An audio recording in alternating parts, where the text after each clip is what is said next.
I don't give a fuck how many times we get it, we bump heads. That's real. You make me mad, I'm in love with you, don't down with me. Big Boogie just dropped a bombshell. He slipped up and let it out that C-Money might have been sacrificed, and who did he aim the blame at?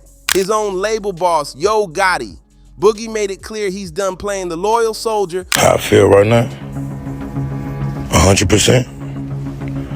I don't fuck with nobody. And I'm finna make everybody regret playing with me. That's all I gotta. For CMG and Gotti, and he's ready to tell it all with no filter. He spilled that the real reason C-Money never got the shine he deserved wasn't random at all. It was connected to who would benefit the most from his death. That revelation cut deep because it wasn't just about music anymore. It was about life, power, and survival in Memphis. Boogie didn't just air out CMG's dirty laundry. He lit the match that could set the whole label on fire. Now the streets are buzzing with one loud message. CMG's empire is shaking, and Boogie has no plans of going down with the ship. Fans are left with heavy questions hanging in the air. Was C-Money's tragic death just another Memphis street hit, or the coldest backstab pulled off inside CMG itself? What lit the fuse on all this drama was a video Big Boogie dropped on his socials. It wasn't long, but it packed a punch. He came on talking about making somebody regret playing with him. No smiles, no games, just raw tension in his voice. The clip was super short, barely a few seconds, and he didn't even show his face, but that made it even more intense. Dealing with them Texas boys, them folk got hit up. Them folk got hit up everywhere he go to, like the Fed watching. You know what I'm talking about? He signed that boy right here, that boy ended up going to jail. So they watching that boy so close right now because they you know what I'm talking about, the cases. Viewers could feel the anger dripping through the screen like he was warning someone directly without having to call their name. It wasn't random talk. It was a clear message aimed at whoever had crossed him, and the streets caught on fast.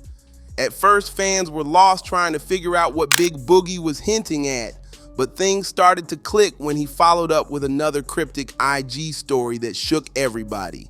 He wrote, "I'm focusing on my daughter, myself, and my career. I ain't letting nobody get in my way. It's gonna be 2026. I'm changing day by day as a man.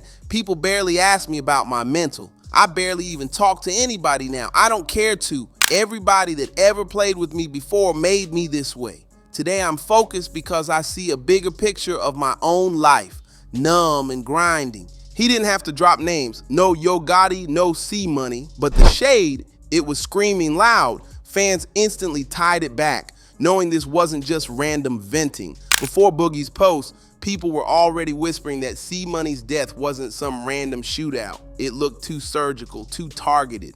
And when Boogie admitted he was numb and didn't care anymore, many took it as the final clue that blew the whole situation wide open. For context, Fast Cash C-Money was killed in a shootout in Memphis's Fraser neighborhood. At first, the story fit the usual narrative, another senseless tragedy in the city. But then raw, uncut footage hit the internet and everything flipped. What seemed like chaos suddenly looked staged, like a straight-up planned hit. That's all it took for fans to start digging, and the deeper they went, the stranger it got. Word spread that C-Money actually felt something was coming weeks before his death. He didn't want to leave his family stranded, so he was rushing to lock in a deal with Yo Gotti's CMG and secure a future. But there was another twist. Sources say C-Money also took out a life insurance policy to make sure his girlfriend and kids were covered. In Memphis, with all the smoke around CMG, that wasn't shocking. But what left people stunned was what happened after he died. August, you know what I'm talking about? I talked to Govan. I did an interview with Hernandez Govan, the dude who set the whole, supposedly, you know what I'm saying, dog murder up. His girlfriend Kaya still had to set up a GoFundMe to cover funeral costs and take care of the kids. She dropped a link in a Facebook tribute where she wrote, "Courtney taught me so much, so happy we got to love on each other. You took my heart with you for real. All I can do is play your music to hear your voice." Fans were shocked to their core because C-Money was never the type to leave his family hanging. If the whispers were true, he had already laid out plans to keep them safe and secure. Things really heated up when a leaked document from his CMG contract went viral on Reddit, showing he was supposed to receive a payout after his death, but that money gone without a trace. People expected Yo Gotti to step in and help C-Money's loved ones. After all, repping CMG made C-Money a target in the first place, but Gotti stayed silent. No posts, no tribute, no visits, no financial help, nothing at all. That silence hit harder than words, pushing suspicions that maybe Gotti had sacrificed C-Money for money and left his family stranded with nothing. The wild part, C-Money had literally signed with CMG just one day before he was killed. The footage shows him celebrating with friends when a car pulled up and sprayed the spot with bullets. According to police reports, several homes were hit during the shooting, yet somehow only C-Money ended up dead. Was that random, or was the chaos just cover for a calculated hit? C-Money was already making noise before linking with Yo Gotti, and that CMG deal was supposed to launch him to the next level. But behind the scenes, tension was building fast. C-Money wanted sit-downs, business plans, and rollout schedules, while Gotti treated it like it wasn't serious at all.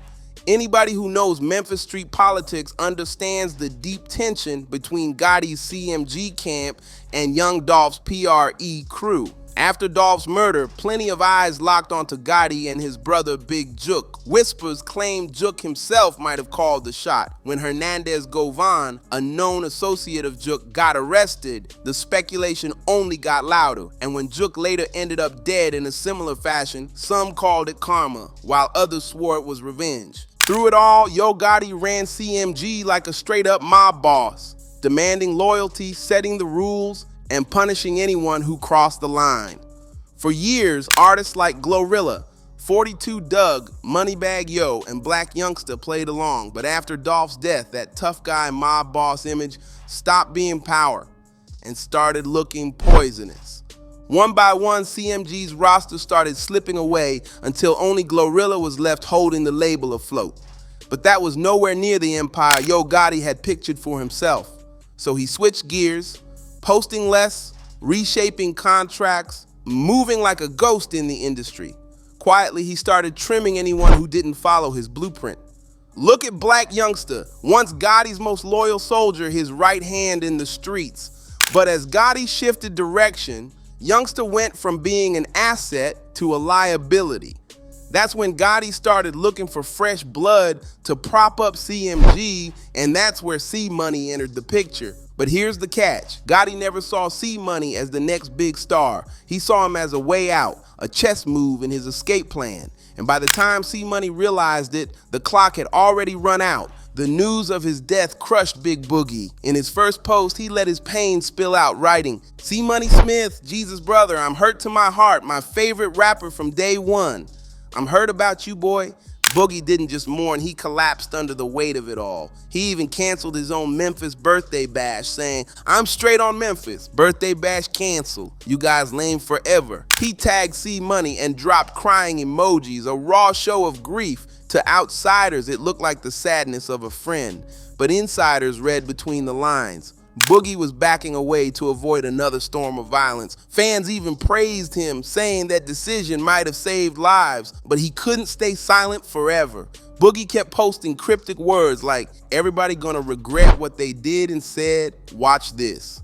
Going silent is my final warning." At first, people brushed it off, but after C-Money's killing, then Gotti's cold silence, those posts started sounding less like venting and more like chilling warnings. Then came Stan G's explosive interview on No Jumper. He told Black Youngster and the whole CMG camp to stay alert because, in his words, Yo Gotti has no issue cutting people off, not just from the label, but from life itself. That warning hit different. It cut deep, especially with the crew still mourning C-Money.